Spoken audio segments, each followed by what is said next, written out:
everyone, and welcome to Candidly Chanel. Today I want to talk about two factors I think that is very important in any relationship that you have anybody, whether it's a co-worker, a friend, family, anyone. And I think those two important factors is communication and trust.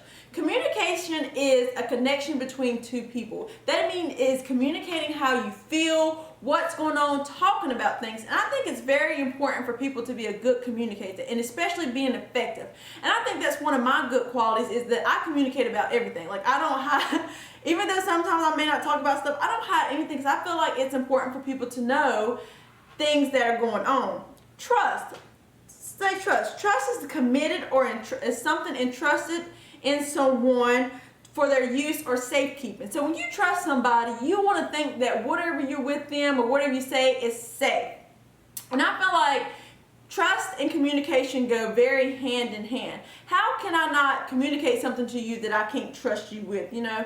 And I feel like people should, when they're in a relationship or in doing something with somebody, the important thing with communication is say what you mean and mean what you say. Like that's one of my pet peeves. Like don't tell me something and you really don't mean it, because when you're telling me that, I trust that you mean that. So if that's something that you don't mean, keep that flap shut, zip it. Do you understand? Like I just talking about this just really gets under my skin, because I just feel like people think communication and trust is not that important.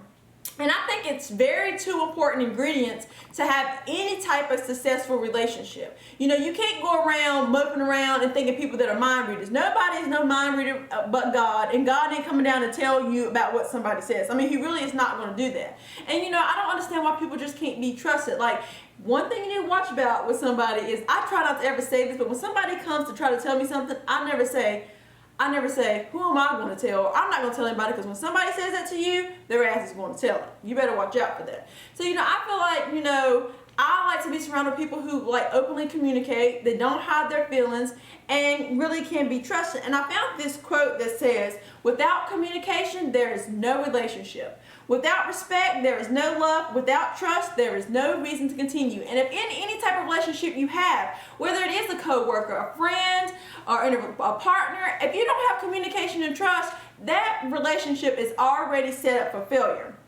And I mean, it's like communication to a relationship is like oxygen to life. Without it, you're going to die. Like there's no way a relationship is going to succeed without communication. And they say, fuel that keeps the fire relationship burning, without it, the relationship goes cold. And trust and communication is the fuel that keeps that thing burning. And if you don't want to have them ashes burnt down to the ground, then you better learn how to have communication and trust in your relationship. They also say, too, I like about saying about trust is like paper. Once it's crumbled, it cannot be perfect. And I believe that, because when you in a relationship with somebody, whether it's a friend or whoever I name, if you can't trust them, you don't need to be in that relationship, because all you're going to end up doing is driving yourself crazy. All you're going to be thinking about is, God, what is she saying about me? What is she talking about me? Like, what is he doing? Nobody wants to be doing that all the time. And I find that people just settle in relationships because they don't think they can't find nobody. Well, honey, if you don't trust nobody and they can't communicate with you, then they need to go.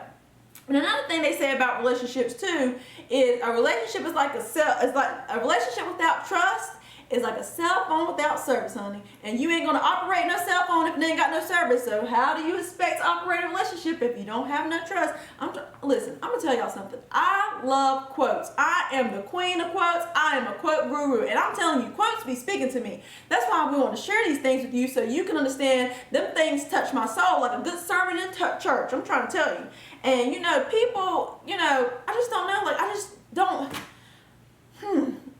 don't really get why it's so hard to communicate and trust. And then some people just don't have good communication skills. And I think that's something that should be taught to people, is good communication skills. It's very important. And as I said in one of my previous shows, is that, you know, communication is very important. And if you're not an effective communicator, then it's kind of hard to have people understand you. And I just, you know, it really, I don't know.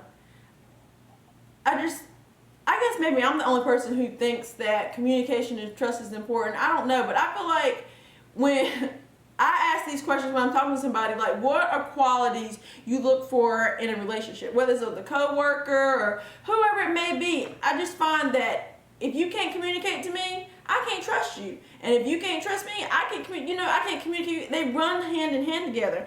And I just feel like, I found this quote that said, the most important thing you can do when regaining trust in a relationship is to be consistent. And I think that is important. Like, if somebody don't have consistent behavior, you don't need to trust them because something is going on with them. So I don't know what you think good qualities are in a relationship. Maybe it's honesty, which is trusting somebody is the same thing as honesty, or being loyal. But, I just feel like for me, in any relationship that I have with somebody, communication and trust is at the top of the line. It's up there with like Chanel and Gucci, even though I can't afford that kind of stuff. It's not down there with like, Vera Bradley and nothing like that. It's very important. So listen, I would like to know what you think are important qualities in a relationship. Or have you ever had issues with communication or trust? What did you do about it? If you had a question you wanted to ask somebody, like how you could fix it, please ask. I may not be the perfect person to ask, but I'm always open to giving my strong and honest opinion or advice about what I think you should do. In any situation you have when communication and trust is not an important factor, or it has been broken. So again, you can post down at the bottom under the discussion, or you can email me at autumnchanel87.com. Wait a minute, sorry, I just said that completely wrong. At autumnchanel87@gmail.com. Sorry about that. So for my favorite time of the show, what should you do? Oh God. So the question to this one is, oh boy, what should you do if you're in a relationship with a guy and he cannot make you climax? Oh my God. I can't believe somebody asked me this question. Oh God. Oh my God. I'm completely oh my God, I'm speechless. Well, I guess the best thing to do would be to talk to him about it, to maybe see if you can change sex positions, or I don't know, try to train him. I don't know how you train a man to have sex, or how to make you climax. I'm not a sexologist. I don't know.